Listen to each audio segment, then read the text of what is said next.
Welcome, everybody. Good afternoon to our workshop this afternoon on R&I funding going digital, the funding and tenders portal. We think this session this afternoon comes at the very right moment. We have just launched our calls, the bulk of our calls, and this should really help you to know all the necessary steps to make proposals. Digital transformation is one of the key priorities of the European Commission. Of course, about transforming Europe, its economy, society, but it's important for us to take our own medication, do what we are preaching, and applying that in how we are managing our programs and how we are reaching out.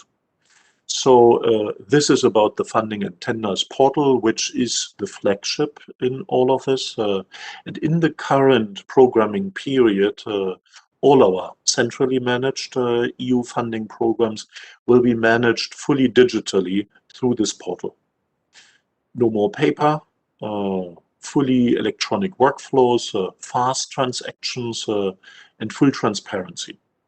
And that not only for you, the beneficiaries, but also for the citizens who want to know where their money goes and what the progress is in the different programs. So we have dashboards for that. We'll hear about the Horizon Results platform. Some of you have participated already in Horizon 2020 and are familiar. I think this session is interesting to you as a refresher, but I think in particular for the newcomers, this should be welcome. This should be good, really, to kickstart you in the preparation of your proposals. So for going deeper, we will have ample guidance and help available on the portal, but of course also through the different speakers that we have in our session here today. So we have speakers from the Commission, but I would like to welcome in particular our external expert, Mrs. Linda Pialek, a representative of a very experienced beneficiary, University of Kiel, and who has done a lot of work under Horizon 2020 and who will give us her view on the state of play of digital transformation in the Commission's program management. I'll leave it at that. And Peter, I would like to hand back to you. Thank you very much. And welcome also from me, for everybody. We are very pleased to see so many joining us for this meeting. My name is Peter Hertwig. I am a head of unit in the directorate of Matthias Will, who just gave the introductory words. And I'm also the so-called system owner for the funding and tenders portal. I will guide you through the session today. A few housekeeping remarks. So we will have not only presentations, but we also want to be interactive, and we will have a question and answer session at the end of this workshop. The channel for contributing from your side, the participant side, is Slido. So please go already now and start asking questions and start making comments. And throughout all the presentations, whenever you have a question, put it in there. You see the credentials for accessing Slido here. So you either go to slido.com and key in the RI Days WS09 as the meeting code, or you use the QR code that is displayed at the moment here if you use your smartphone for this kind of activity.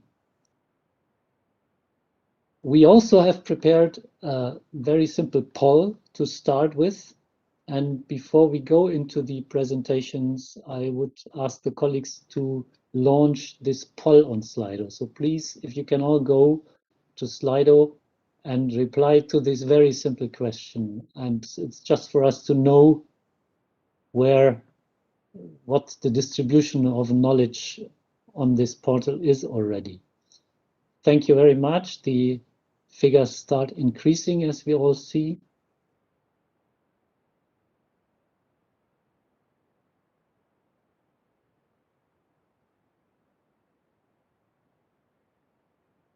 Okay, I wait another few seconds.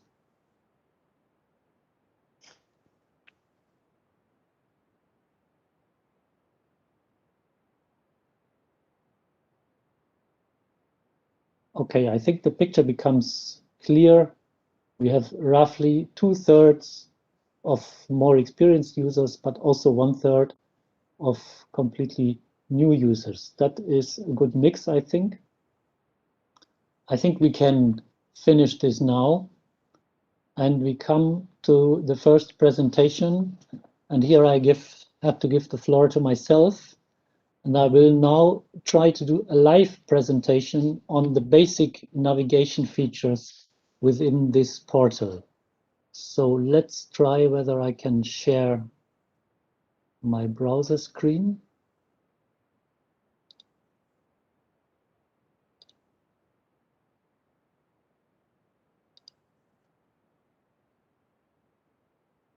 Could someone tell me whether this is visible?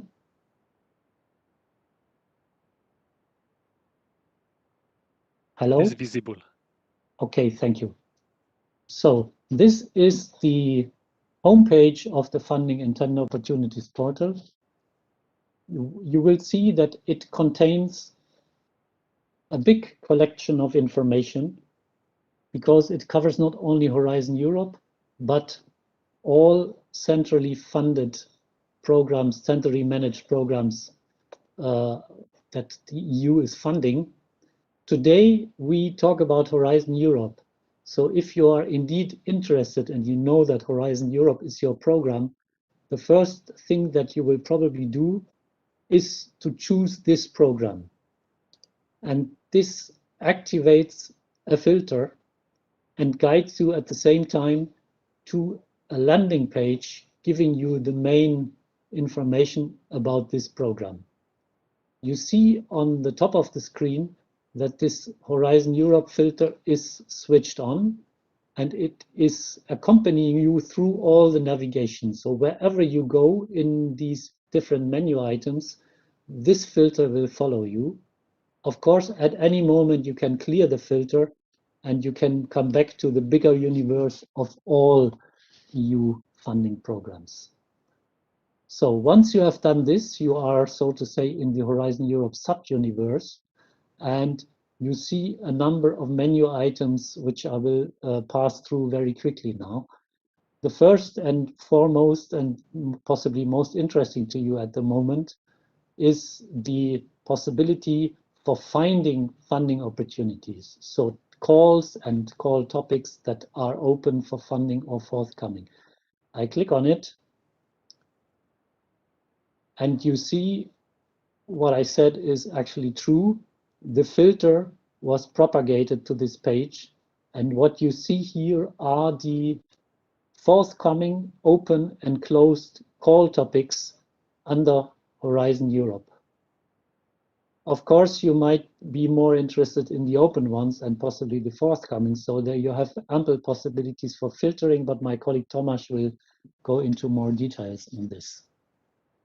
Another important part of the general navigation is the reference documents that you need to prepare a proposal and participate in our programs. So you go to how to participate, and then you have the reference documents.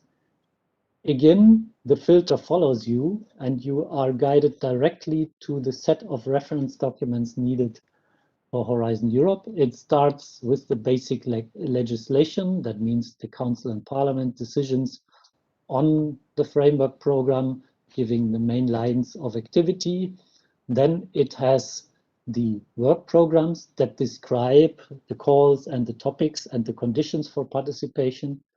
And if you scroll down further and deflate the tree, you will see the work programs in all the different thematic areas in the 6 clusters and so on and so forth. I close this again so that we don't get lost. Another important part of the guidance documents, of the reference documents, is of course the guidance. And here I want to refer today in particular to the so-called Horizon Europe program guide. This document is there actually since today. And this is a document that you should consult when you consider seriously to prepare a proposal, because it gives many important hints on the different aspects that you have to take into account when preparing a proposal. So then we have a section that is called projects and results. What you will see now is that there is nothing, but it is completely normal because we have filtered for Horizon Europe, and Horizon Europe has just started, so there are not yet any projects results to be shown. But we will show you something else later on, my colleague Michel, which is the results platform, which of course provides results on the past framework programs. Then we have the section work as an expert. Here you can show your interest in becoming, for instance, an evaluator for helping us in evaluating proposals, or a monitor for monitoring and accompanying ongoing projects, and so on. So if you have not yet an expert profile, here is the place where you can register as an expert, and then you might be called to help us in running the program. The last item here is also very important. It gives all the different possibilities for you to get help and support. We have an FAQ database.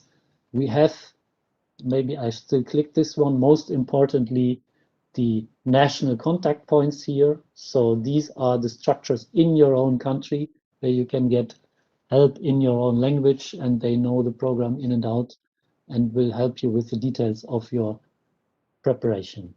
Before I finish, I still want to say that this is of course not all. What I showed so far is the part of this portal that is available to everybody without logging in. Another important feature, or a whole set of important features, becomes available once you log in.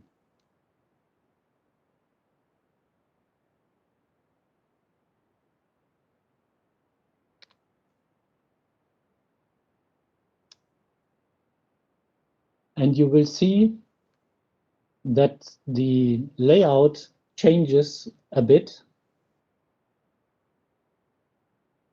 Okay, I hope it will come. Yes, coming. And what appears here suddenly is a left-hand list of menu items. All of them start with my.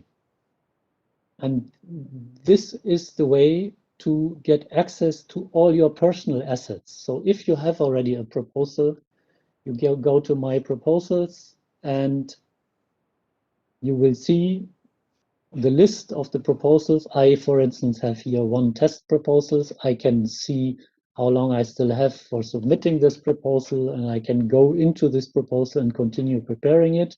The same, of course, for my projects. If I have an ongoing grant, I have a number of test grants ongoing, I find them in my list of grants, and so on and so forth. Another important new feature is My Person Profile.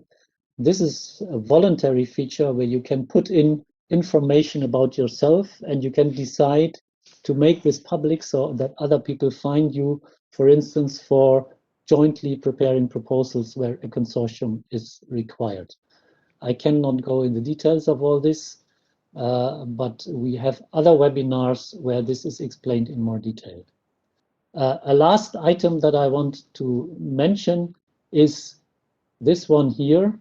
It's your avatar, so to say, where you can manage your account. You can set your security settings. For instance, you can opt for a 2-factor authentication instead of just a simple login and password.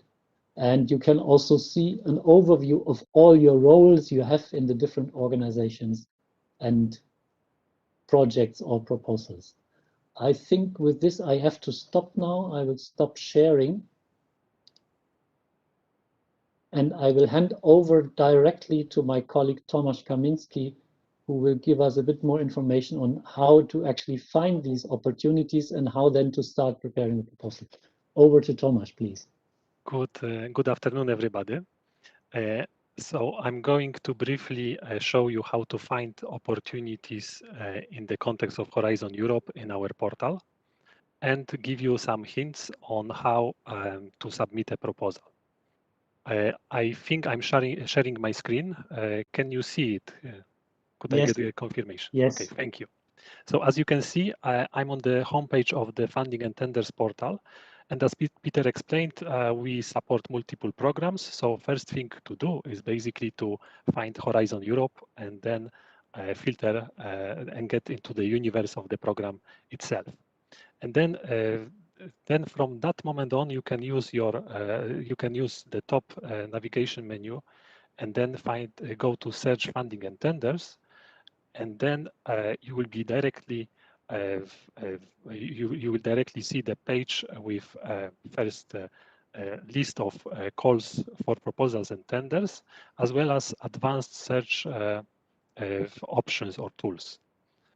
Perhaps let me start from the list of results which you see, because as we filtered out Horizon Europe, you can see that we have 830 results, so that means funding opportunities.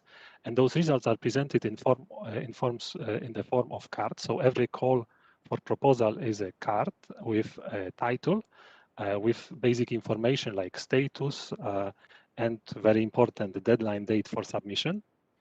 And that's our way of presenting the first level of search results. Then we will go to the details of the call, every call, but this will come in the second stage. Before that, I wanted to present you also the advanced search tools which are available in the portal. So well, to start from the top, you can narrow down a list of your results by typing and providing a keyword of your choice. Then directly you will see only results which are associated with the keyword which you type in. As shown by Peter, you can also filter specific submission status, so some items which might be forthcoming, open for submission, and then closed. And then getting more into the program. So for the Horizon Europe, you can also filter opportunities by program part.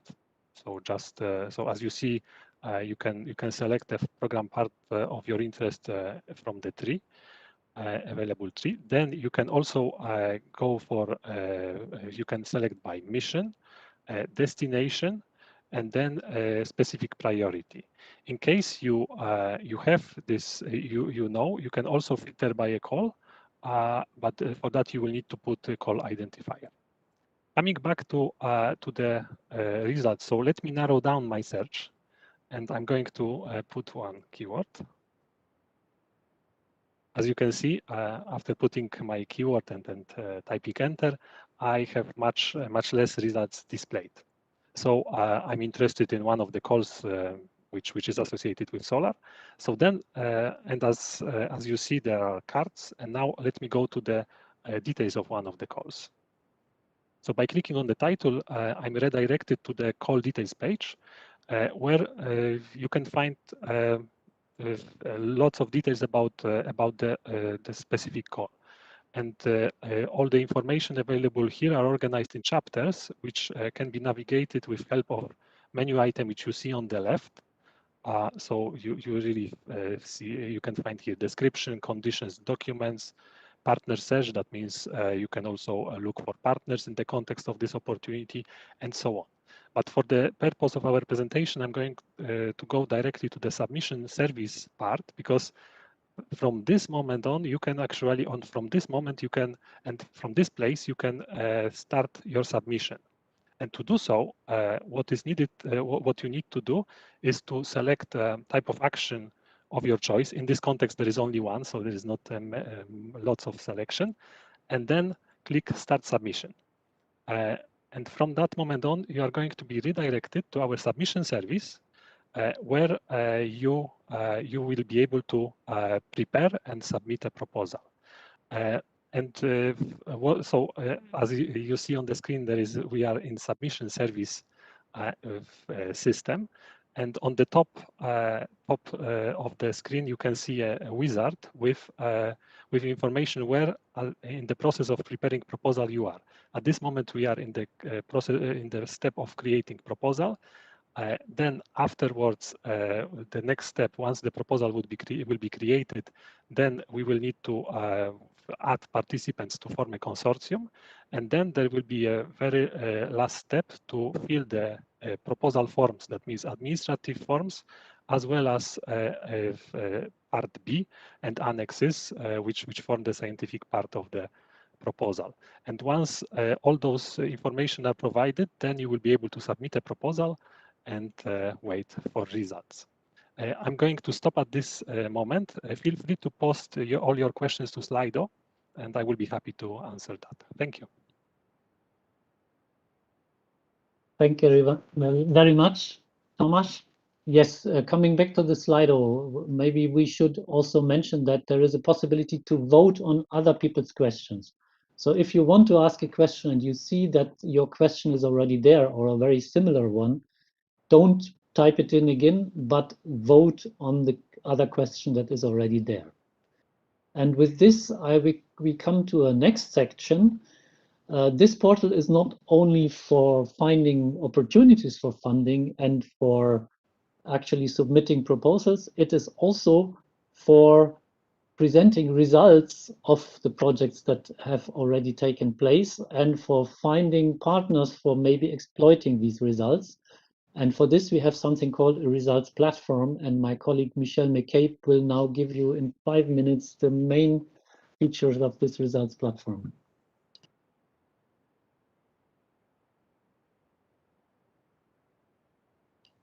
We cannot hear you yet. You seem to be muted.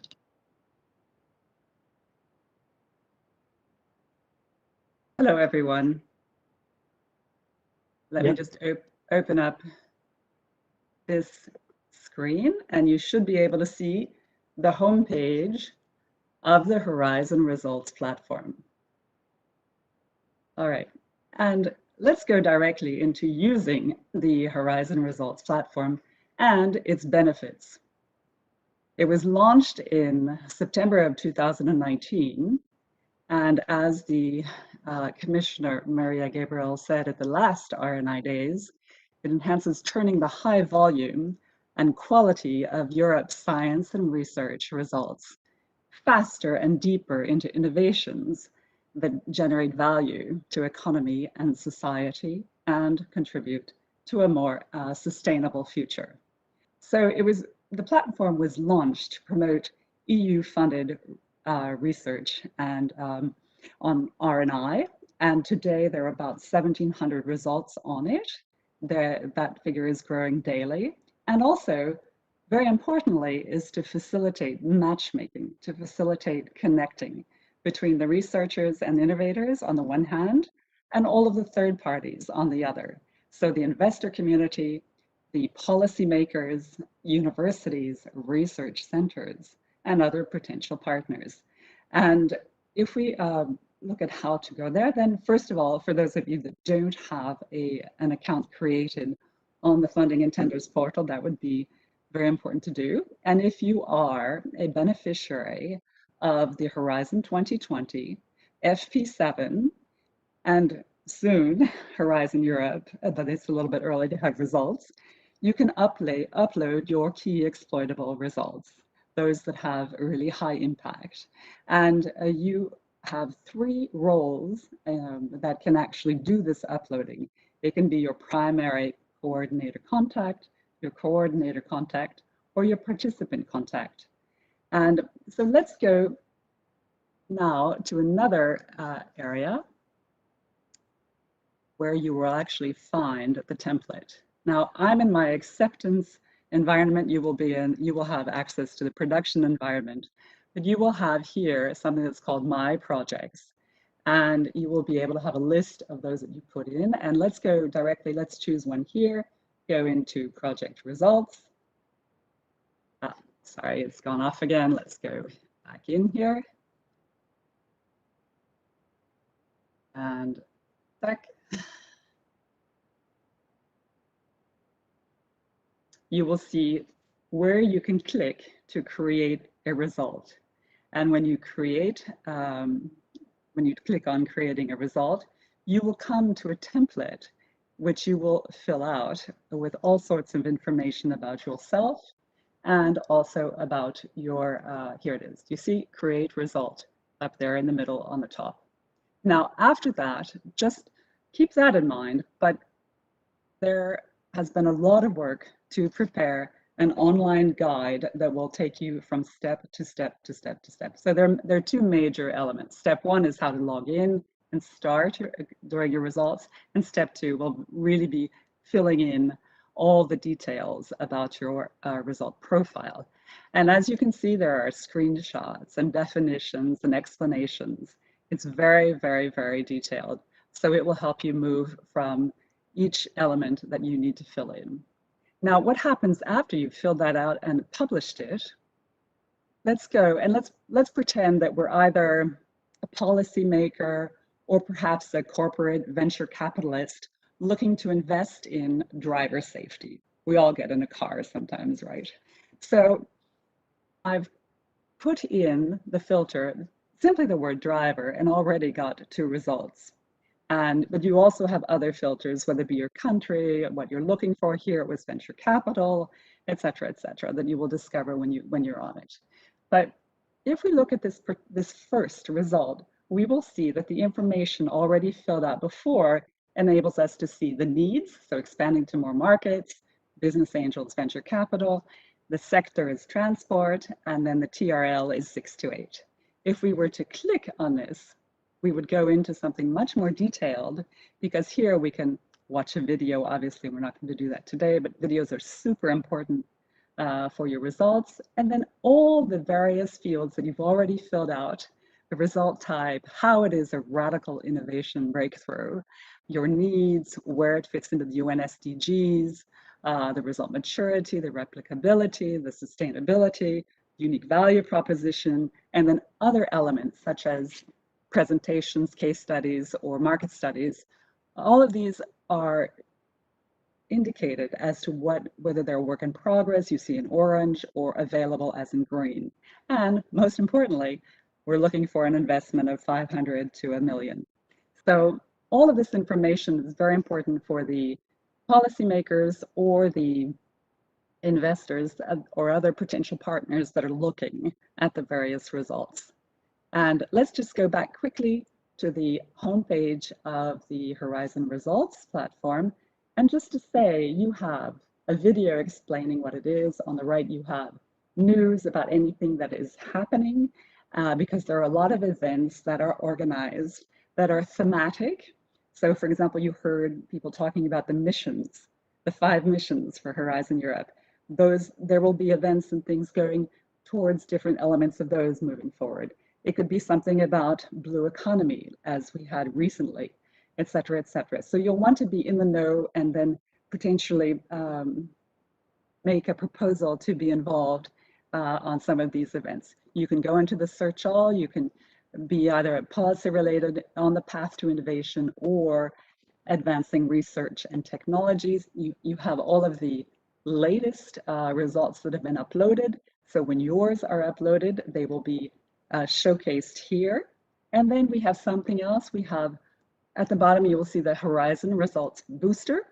And that is a combination of services which will help you in your dissemination and exploitation strategy, in your business case development if needed, and in going to market. So with your IP, managing your IP, or in pitching to investors, etc.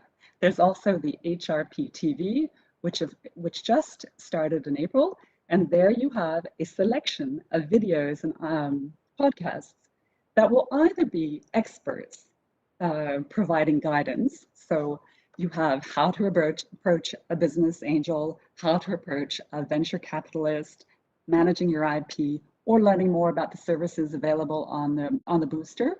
Or you will have a lot of inspiration from researchers that have actually taken the jump and become entrepreneurs. And they will talk about also using the HRP. So we can only share that there is a lot happening, and in the future there will be more and more results on there. We hope you will join, and we hope you will take part in many of the events that are also being organized to advance R&I. And there we are. I can say thank you and hand it back over to Peter. Thank you very much, Michelle. And we have to go directly to the next speaker, Linda Pialek, our external speaker. I have to ask you, Linda, to be very brief so that we still have a few minutes at least for going through the question. So the floor is yours.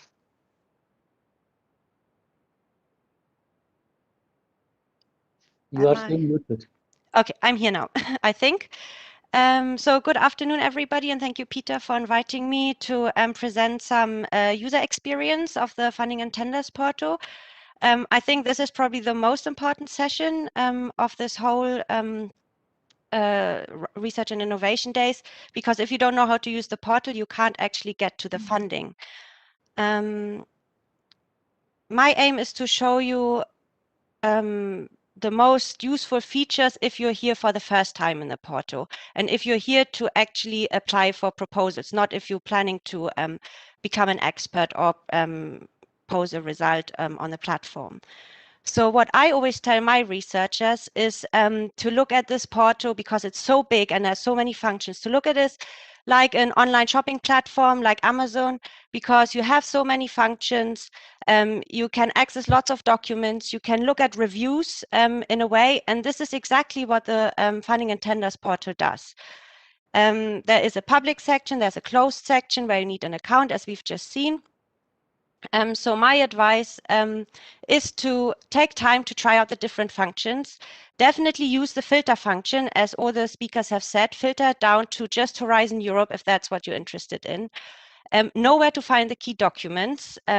Peter already showed us where that is. Definitely check an organization's registration status before you apply, because as you saw in Thomas's presentation, when you start preparing a proposal, you will need a PIC number. That is sort of your organization's membership number at the European Commission.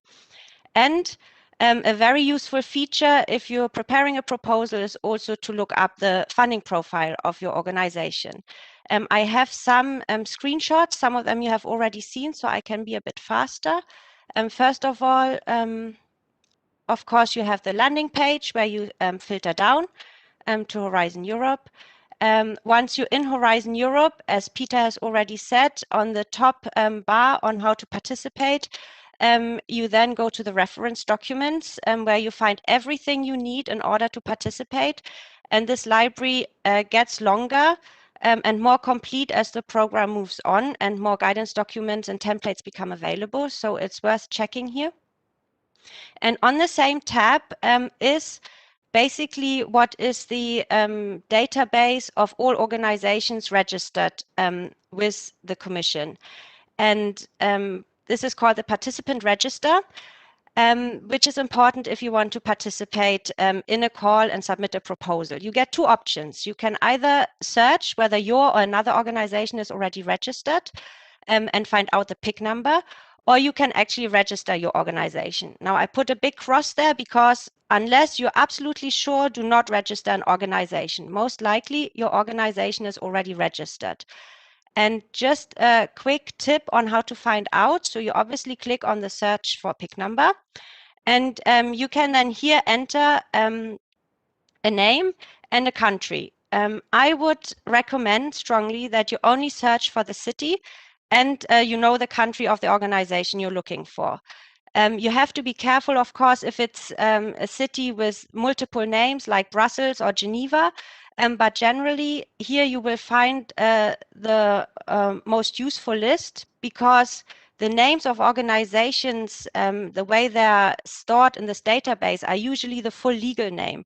And very many people, even of their own organizations, do not always know the full legal name. So if I, for my own organization, had put in University of Kiel, I would have had 0 results here, because this is not the full legal name of our institution. Whereas if I just put my city and the country, I have all organizations registered in this city, and then I can narrow down the search a bit further.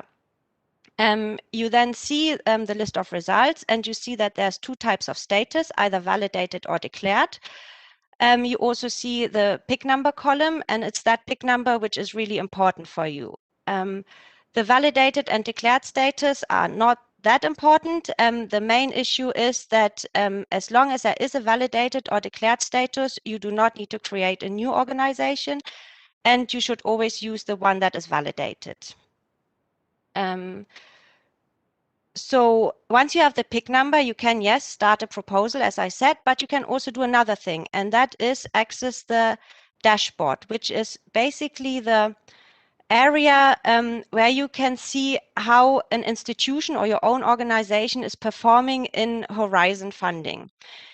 As Peter mentioned, at the moment, if you click on this and you're still within Horizon Europe, it's empty. But a good indication is, of course, how your research or your organization, be it a company or research organization, performed in the last framework program, which just finished. So therefore, you change the duration and you select the Horizon 2020 program, and there you see a tab to go into the dashboard. And that dashboard, once you click on it, is really a treasure trove full of statistical information, but the feature I want to highlight here is the organization profile.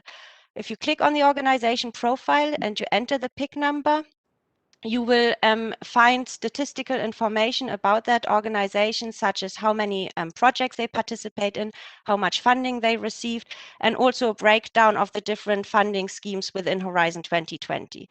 So that might be a very useful backup information in case you're looking for partners or in case you want to evaluate your own performance.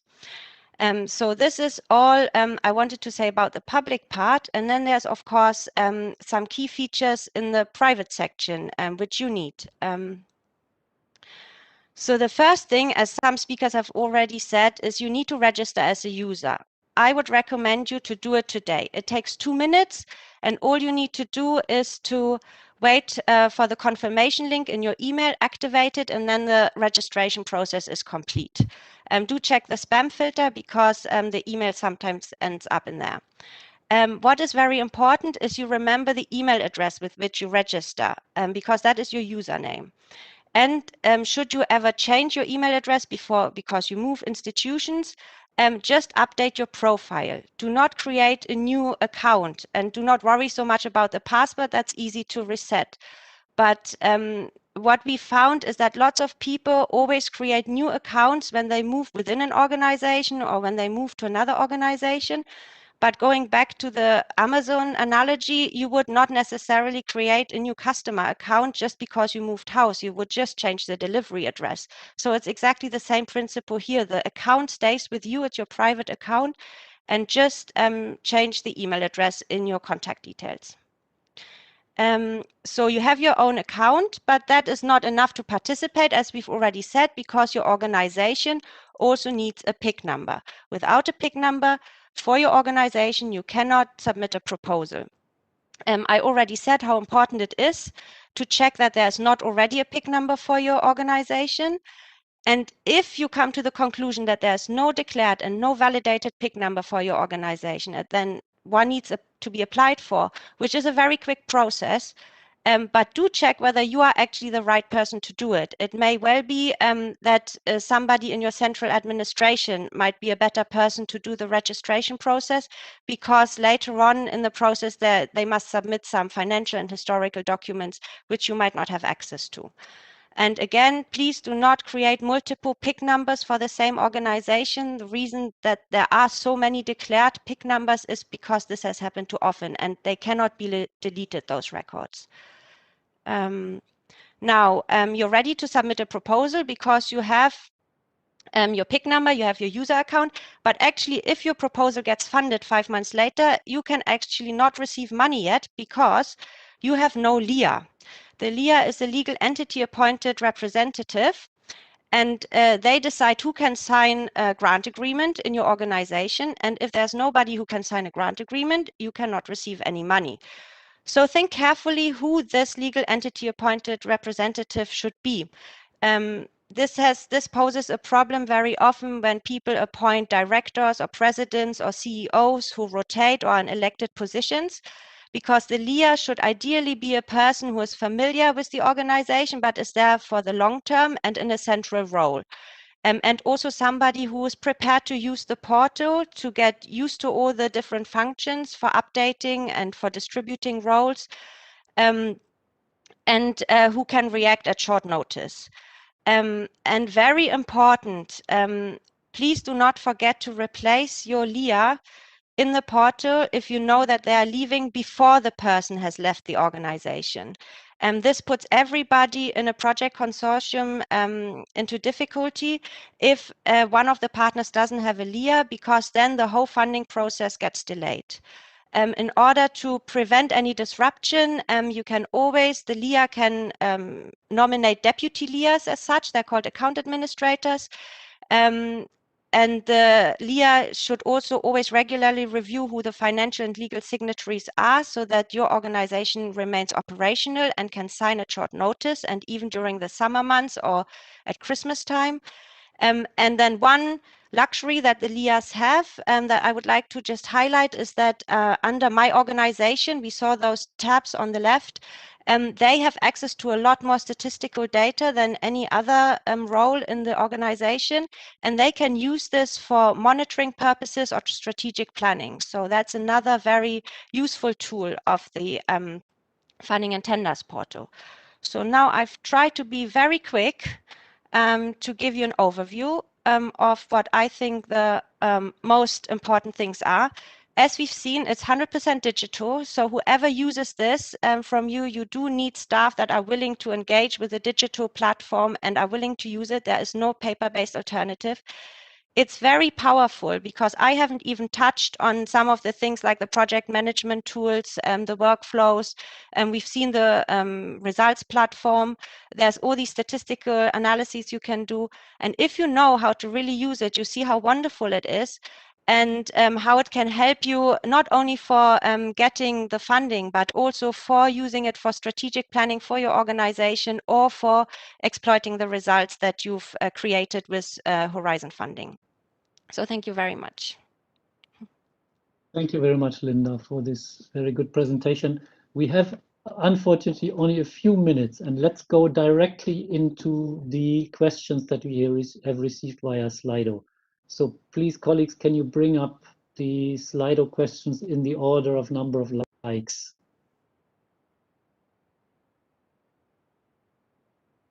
It is supposed to come. Okay, we start immediately. Will the financial reporting and amendments be done the same way as in Horizon 2020? I can reply to this myself. The plain answer is yes. There will be some minor detailed changes, of course, here and there, but the whole system will stay as it is. Next question, can we set up automatic alerts for upcoming calls?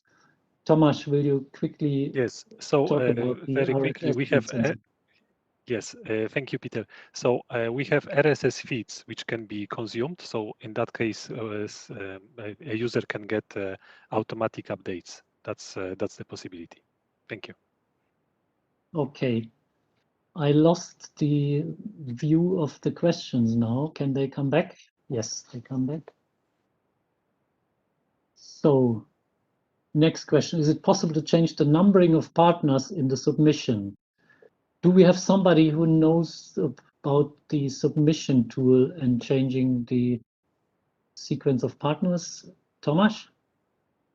So I feel, in fact, I think it will require a removal of certain partners and then adding them back. That's according to my knowledge. Okay, good. In the past, it was possible to drag and drop the partners into the wished for order. So I think that will still be possible. Yes, we haven't changed this, I think. Okay, next question. Where should third parties give in-kind contributions to the action? Be mentioned. Okay, they should be mentioned in the Part B. So we have prepared a new version of the Part B templates, and the place for putting these is in the narrative Part B of the proposal. Next question, other programs such as Digital Europe are meant to complement Horizon Europe. How does this work in practice? So yes, indeed. If we take the example of Digital Europe is for deployment, Horizon Europe is for research and innovation, and they can complement each other. You cannot send a proposal for a combined funding from Digital Europe and Horizon Europe. So you will still have to send two proposals, but you can refer to each other. And when you get funded, we also have the possibility in the model grant agreement to refer between the two grant agreements. That's in a nutshell. So a question on the results platform. Can you also look for specific stakeholders based on needed expertise or tools? Michelle or Yorgos?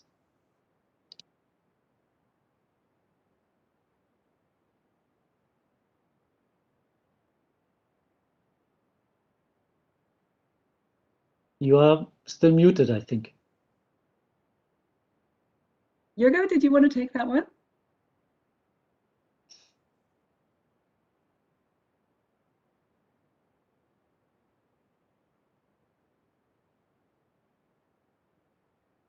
Oh, it seems that Yorgos. If you go back to the section on, if you remember on the home page, you have a search section and you have different categories. For example, if you're looking for results, specific results as an investor or a policymaker or a potential partner, you can really look for specific things this way.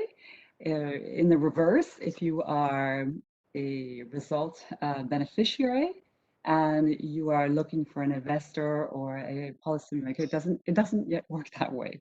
So it's really focused on getting people to your results and really showcasing your results. But during the events that are organized, on the thematic events, there's a lot of networking and a lot of visibility that's available in both directions. So, okay, thanks. So next question, will it be possible to download all topic legal info with one button? Unfortunately, no, this is not possible. Next question again on the Horizon Result platform. Are data available for integrating with external tech transfer platforms?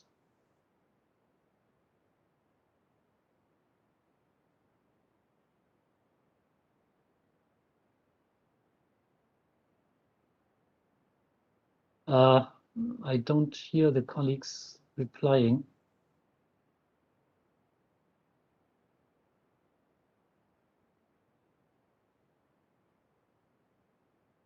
Perhaps maybe from my side, because I think we refer to the APIs for the external systems.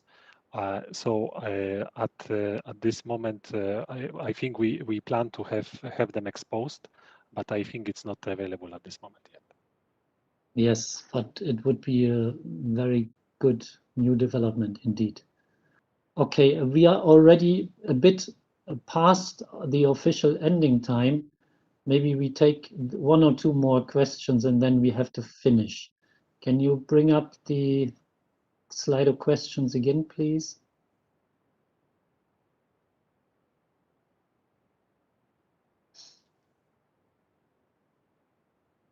Okay, where to find the model grant agreements? They are on the reference documents page. And if you speak in particular about the EIC Pathfinder, they use the generic model grant agreement for Horizon Europe actions. So it's there on the reference documents page.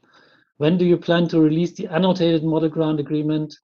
This is an issue because the model grant agreement in this period is corporate, meaning it's the same for all programs under the EU funding, and also the annotated grant agreement will be corporate, and there is a bit more coordination needed at the whole Commission level. So the plan is to have it live by September. And I'm afraid we have to stop here. We will, of course, analyze all the other questions and will see how we can reply to them. I have to finish now and conclude.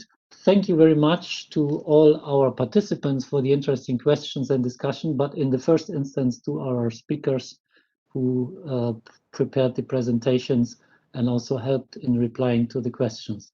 So thank you very much and have a nice rest of the day. Bye-bye.